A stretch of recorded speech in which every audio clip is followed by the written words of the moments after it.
Loan two wheeler या four wheeler में अगर कोई डिफॉल्ट कर लेता है तो क्या रिकवरी एजेंसी के पास राइट है कि वो व्हीकल रिपोजेस कर लें, मतलब कि उठा के ले जाएं फोर्सफुली। तो इसमें मैं आपको बताना चाहूंगा कि ये जो रिपोजेशन बैंक के द्वारा या किसी रिकवरी एजेंसी के द्वारा रिपोजेशन करना, ये बहुत ही क्रिटिकल मैटर है। और इसके लिए उनको एक पूरा प्रोसेस जो आरबीआई ने बना के दिया हुआ है, इनको रूल्स एंड रेगुलेशन के साथ उसे फॉलो करना पड़ता है। अगर जबरदस्ती वो आपसे आपका व्हीकल छीन के लेके जाते हैं तो ये टोटली इलीगल है। इसके खिलाफ जो है आप पुलिस में कंप्लेंट कर सकते हैं। इनकेस अगर आपको वहां से कोई दिक्कत आ रही है या वहां से आपकी सुनवाई नहीं हो रही है तो आप डायरेक्टली कोर्ट में जाके भी उस कंपनी के खिलाफ या बैंक के खिलाफ भी कंप्लेंट कर सकते हैं, तो एक प्रॉपर केस चलेगा। ठीक है, तो ये टोटली इलीगल है।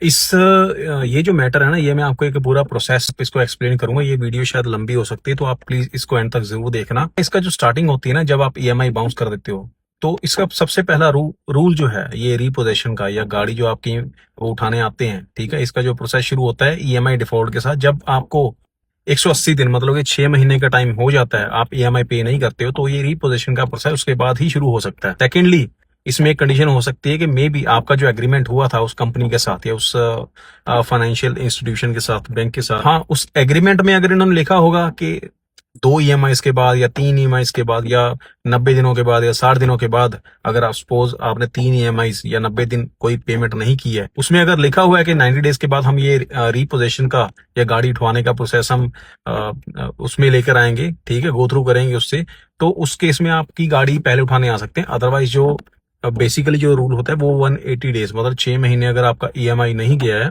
तो उसके बाद ही वो रिपोजेशन का जो है वो प्रोसेस स्टार्ट करते हैं बैंक। इससे अगला जो स्टेप आएगा जी, बैंक को जब आपने ईएमआई बाउंस कर दिया तो सबसे पहले जो बैंक का नेक्स्ट स्टेप आता है वो आता है आपको इंटीमेट करना कि आपने ईएमआई पे नहीं करी है। उसको बोलते हैं डिमांड नोटिस। वो डिमांड नोटिस बैंक आपको सेंड करेगा ईमेल के जरिए या आपको कांटेक्ट करेगा फोन के जरिए, ठीक है। वो नोटिस आपको मिलना चाहिए। इन केस अगर ये जो आपका केस है गाड़ी का ईएमआई ना देने का, अगर ये किसी एजेंसी के पास है तो एजेंसी वाला जो बंदा है, जो भी फील्ड एजेंट होगा, तो आपके घर में विजिट करेगा। उसके पास ऑथराइजेशन लेटर होना चाहिए, उसका आईडी कार्ड होना चाहिए। ऑथराइजेशन लेटर जो है वो गाड़ी की पूरी डिटेल उस पर लिखी होनी चाहिए कि ये आपकी गाड़ी है, ये लोन है, इसकी आपने इतने टाइम से ईएमआई पे नहीं करा है, तो आप इसका जल्द से जल्द जो है पेमेंट करो। वो डिमांड नोटिस होता है, वो आपको देंगे। उसके बाद का अगला नेक्स्ट स्टेप जो आता है वो आता है कि सपोज करो फिर भी आपने अगर पेमेंट नहीं दिया तो वो पीसफुली, जो रिकवरी वाले एजेंट होंगे वो पीसफुली, गुंडागर्दी नहीं कर सकते, वो जबरदस्ती नहीं कर सकते, वो आपको बताएंगे ठीक है जी, हमें आपका जो है पोजेशन चाहिए गाड़ी का।